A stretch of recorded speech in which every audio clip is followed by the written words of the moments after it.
Halo semuanya, kembali lagi bersama Candela Course. Kali ini kita akan membahas soal KSM Geografi MA tahun 2022. Soalnya adalah, perhatikan gambar di bawah ini dengan seksama. Fenomena di atas menggambarkan suasana pasar terapung di Banjarmasin. Sebagian besar yang menjadi produk penjualannya merupakan hasil dari aktivitas pertanian. Berdasarkan aktivitas perdagangan di pasar terapung tersebut, maka jenis revolusi pertanian yang sesuai adalah yang A. Revolusi pertanian paleolitik, yang B. Revolusi pertanian neolitik, yang C. Revolusi pertanian pertama, yang D. Revolusi pertanian kedua. Pada zaman Paleolitikum atau dikenal juga dengan zaman batu tua adalah masa peradaban yang terjadi sebelum zaman logam dan masih menggunakan perkakas yang terbuat dari batu kasar yang belum diasah dan sederhana. Diperkirakan zaman ini berlangsung 600.000 tahun yang lalu.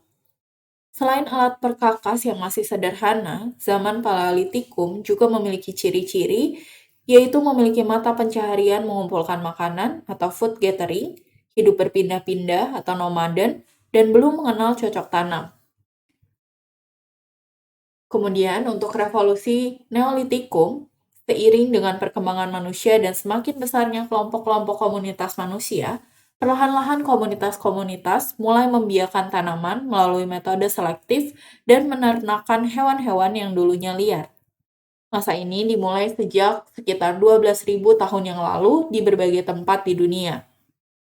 Periode ini disebut dengan revolusi Neolitikum atau revolusi pertanian pertama. Pada masa ini, peradaban-peradaban awal dunia seperti Mesopotamia, lembah Sungai Huangho, dan Mesoamerika sudah mengenal domestikasi pertanian. Domestikasi adalah sebuah metode budidaya selektif yang menghasilkan bibit-bibit hewan atau tumbuhan yang karakteristiknya sesuai dengan kebutuhan manusia. Proses domestikasi berlangsung dalam jangka waktu yang sangat lama.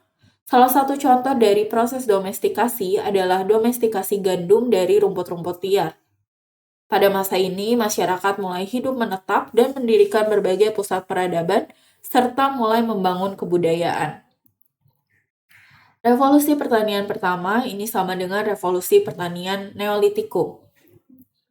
Revolusi pertanian kedua disebut juga dengan Revolusi Britania atau Revolusi Agraria. Ini adalah perubahan dalam hal pertanian serta meningkatnya hasil pertanian di Britania, Inggris, Skotlandia, dan Wales dengan tajam sejak pertengahan abad ke-17 hingga akhir abad ke-19 akibat meningkatnya produktivitas tenaga kerja dan lahan. Dari akhir abad ke-17 hingga 1770, hasil pertanian tumbuh cepat melebihi pertumbuhan penduduk dan setelah itu produktivitas pertanian Britania bertahan sebagai salah satu yang tertinggi di dunia. Meningkatnya hasil pertanian menyebabkan pertumbuhan penduduk di Inggris dan Wales dari 5,5 juta pada 1700 menjadi 9 juta pada 1801 dan melebihi 30 juta pada abad ke-19. Akibat meningkatnya produktivitas, kegiatan pertanian membutuhkan porsi tenaga kerja yang lebih kecil, sehingga para pekerja Britania banyak berpindah ke perkotaan untuk mencari pekerjaan lain.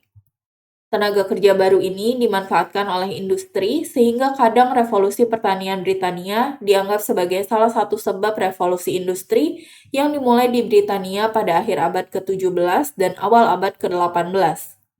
Aspek-aspek yang mendorong proses ini diantaranya adalah perubahan alokasi kepemilikan tanah, meningkatnya investasi dalam teknologi, misalnya mesin dan metode pemuliaan tanaman dan hewan secara ilmiah, penggunaan jenis tanaman baru, dan penggunaan sistem penggiliran tanaman yang lebih baik. Jadi, untuk soal ini, jawaban yang paling tepat adalah yang D, revolusi pertanian kedua.